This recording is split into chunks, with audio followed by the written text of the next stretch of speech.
सामान्य माणूस नाही. जर माझी गाडी नाही सोडली ना तर उद्यापासून व्हिडिओ बनवणार नाही.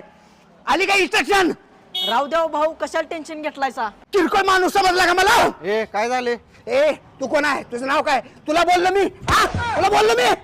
रजिस्टर आहे मी अजिबात व्हिडिओ बनवणार नव्हतो, पण ह्या माणसानं म्हणलं मला तुला जे करायचे ते कर.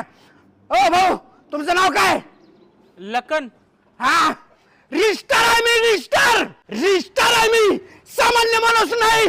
किरकोळ समजला काय मला? हो भाऊ भाऊ तुम्ही लय गरम झालाय, चला जरा ऑफिस मध्ये थंड पाचतो या तुम्हाला. या किरकोळ माणूस वाटतो काय मी? या या या भावांनो, ह्यानं कार मध्ये 40 लिटर पेट्रोल टाकलाय आणि पैसे न देता गाडी सोडा म्हणताय. ह्याची गाडी फुकट सोडायची वय बुरटा रजिस्टर. तिथलं खोबरेल तेल घेऊन ये, काठीला लावून मारतो. आण, आण, आण, आण, आण, आण.